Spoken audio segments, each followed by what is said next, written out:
Hello everyone, welcome to Crypto News. Today we're going to be talking about automated clearinghouse services over at the Federal Reserve. And now automated clearinghouse services is also known as ACH. So let's go ahead and get into it. This is directly from the Federal Reserve's website. The Automated Clearinghouse ACH system is a nationwide network through which depository institutions send each other batches of electronic credit and debit transfers. The direct deposit of payroll, Social Security benefits, and tax refunds are typical examples of ACH credit transfers. The direct debiting of mortgages and utility bills are typical examples of ACH debit transfers.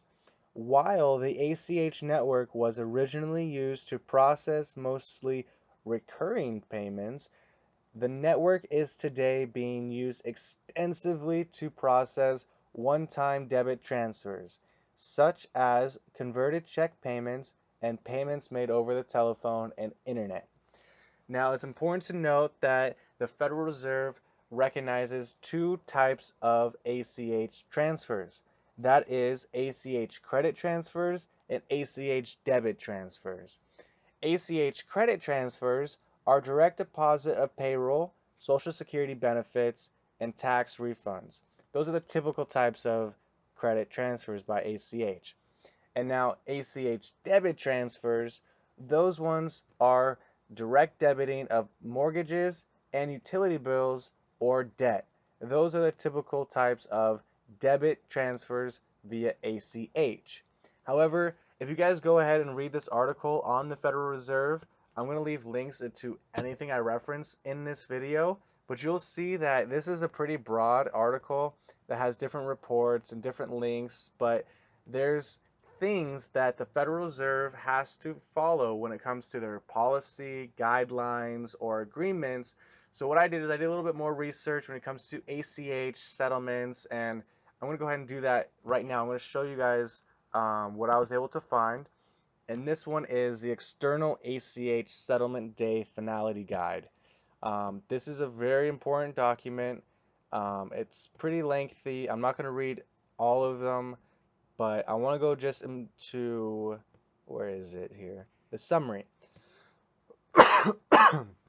Now, with the implementation of ACH Settlement Day Finality, ACH forward credit items processed by the Federal Reserve will be final when posted, which is currently 8:30 a.m. Eastern Standard Time on the settlement day.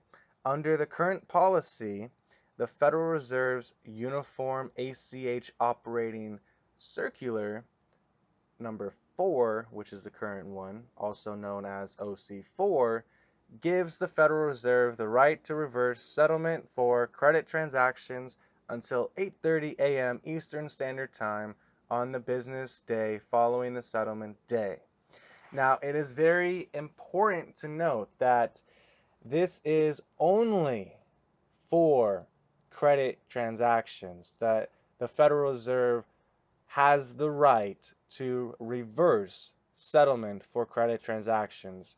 Now, if you remember what we talked about, what credit transactions are, that's for payroll, Social Security benefits, and tax refunds. The Federal Reserve has the right to reverse those transactions. But when it comes to the ACH debit transfers, the Federal Reserve has a different guideline that they must follow when it comes to the Operating Circular number 4. And this is the article here. I will show you guys. The Operating Circular number 4 in regards to automated clearinghouse items, effective September 23rd, 2016.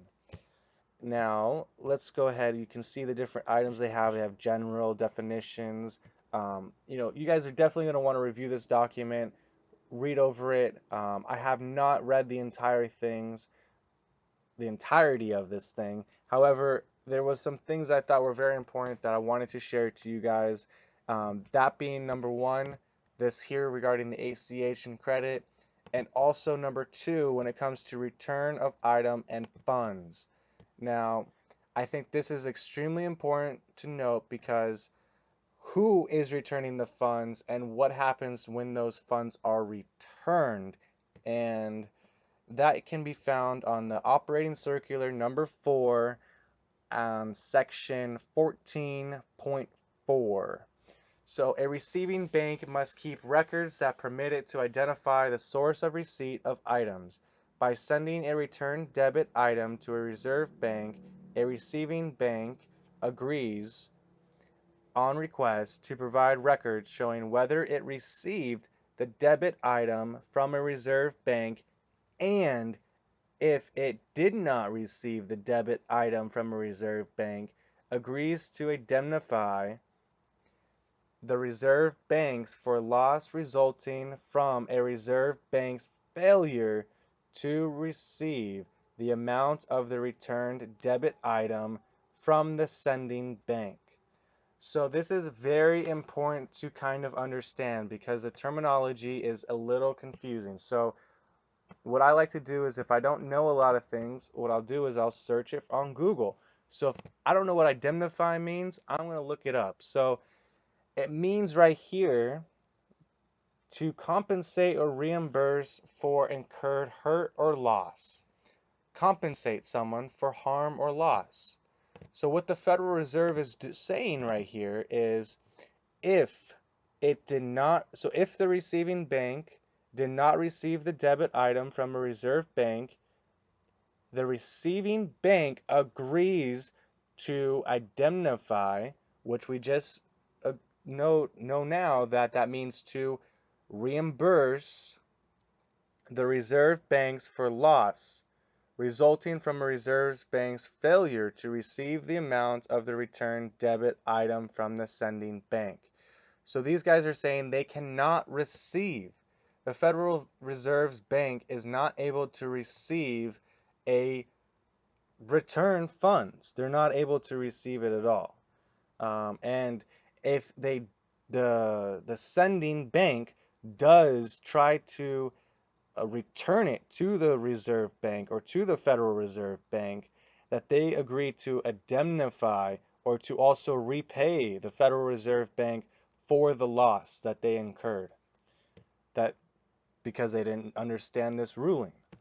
Now, on 14.5, if a receiving bank sends an adjustment entry for an unauthorized debit item to a reserve bank in accordance with acceptable ACH rules, the receiving bank agrees to indemnify, again, right here, to repay the reserve banks for loss resulting from a reserve bank's failure to receive the amount of the adjustment from the sending bank, whether or not the receiving bank received the debit from the reserve bank.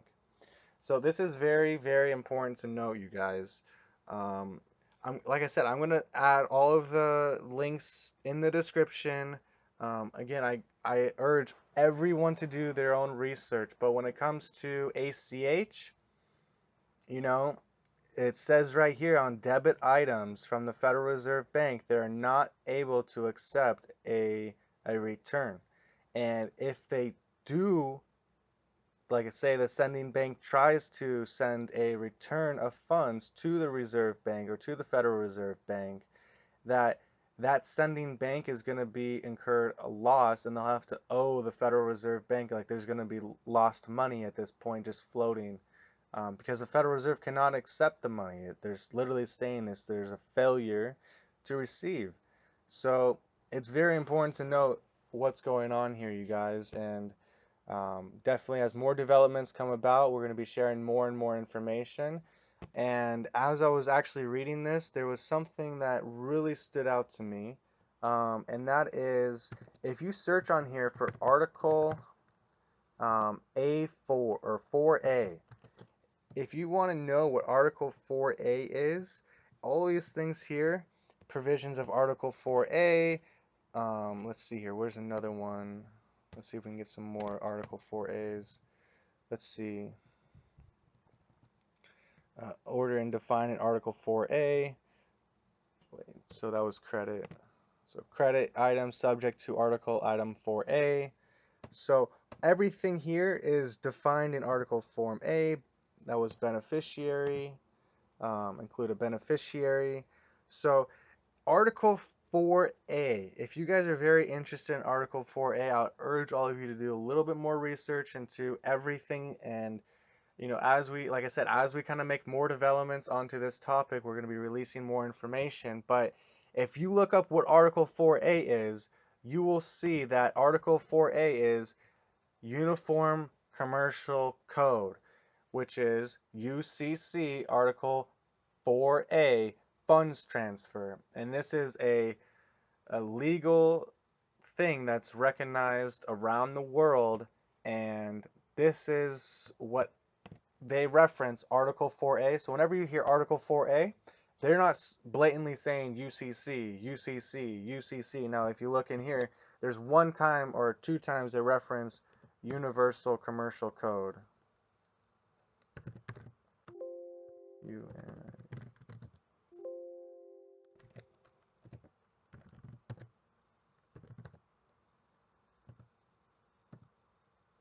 Right here, or Uniform Commercial Code.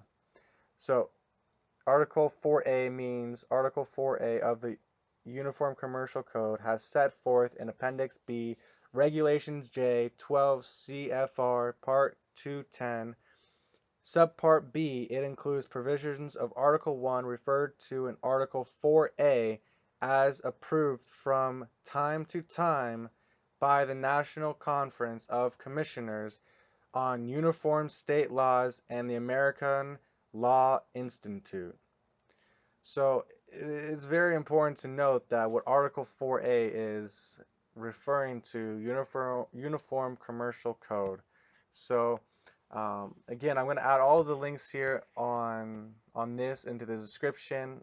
I thought it was very interesting to see that UCC being referenced in the operating circular number 4, and as you can see here, they really try to cover this up with Article 4A, and then they add all this mumbo jumbo as far as, what is it? And, if someone can kind of, I guess, decode what this means as far as Uniform Commercial Code as set forth in Appendix B of Regulations J 12 CFR Part 210, Subpart B, I'm guessing that that's some part related somewhere with Appendix B in this exact correlation for the UCC.